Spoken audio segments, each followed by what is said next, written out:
கருவாட்டு குழம்பு ஸ்மெல்லோட வந்து எங்கள் ஊர் திருவிழா ஸ்டார்ட் ஆயிடுச்சு. ஸோ அந்த வாசனை இருக்கே! வருஷத்துக்கு ஒரு டைம் தாங்க நான்லாம் கருவாடே சாப்பிடுவேன். அதுவும் இந்த திருவிழா டைம்ல தான்.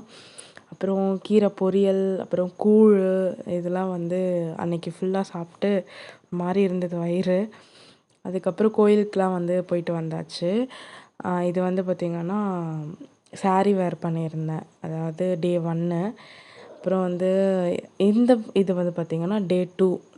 நான் வந்து அப்படியே கன்டினியூஸா வந்து 2 நாள்லயுமே ஆட் பண்ணிடுறேன். டே 2 ஸ்பெஷல் என்னன்னு பார்த்தீங்கன்னா, தயிர் பச்சடி, அதுக்கப்புறம் வந்து கொஞ்சமா குக்கும்பர், அதுக்கப்புறம் எக்கு, அதுக்கப்புறம் பிரியாணி, சிக்கன் பிரியாணி தான். ஸோ ரிலேட்டிவ்ஸ் யாரையுமே கூப்பிடல. ஃப்ரெண்ட்ஸ் யாரையும் கூப்பிடல.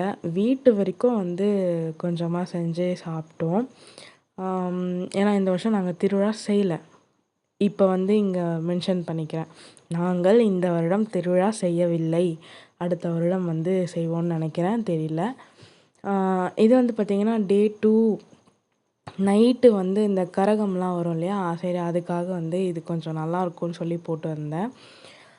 பட் வந்து கரகம் வந்து வர லேட் ஆயிடுச்சு. இது வந்து என் பாட்டியே எடுத்தாங்க. அதனால இத ஆட் பண்ணலான்னு பண்ணேன். அதாவது வெட்னஸ்டே வந்து கரகமே வரல. எங்களுக்கு வந்து தேர்ஸ்டே தான் வந்துச்சு. நைட்டெல்லாம் தூக்கம் இல்லாமல் கால்லாம் வீங்கி போய் எப்போ வரும் அப்படின்னு சொல்லிட்டு உட்காந்துட்டு இருந்தேன். பவரெல்லாம் இருந்தது. சும்மா கொஞ்சம் நேரம் கேண்டில் இது பண்ணி வச்சா நல்லாயிருக்கும் அப்படின்னு சொல்லிட்டு வச்சுட்டு உட்காந்துட்டு இருந்தேன். தேர்ஸ்டே மார்னிங்கே வந்து 4:00லாம் எந்திரிச்சு 5:30க்கெல்லாம் குளிச்சுட்டு உட்காந்தாச்சு. மார்னிங் 6:15க்கு கரகம் வந்துச்சு. பூஜை கொடுத்ததுமே போய் தூங்கியாச்சு. இது வந்து வெட்னஸ்டே எடுத்த பிக்சர். மறக்காமல் சப்ஸ்கிரைப் பண்ணிவிடுங்க. பை.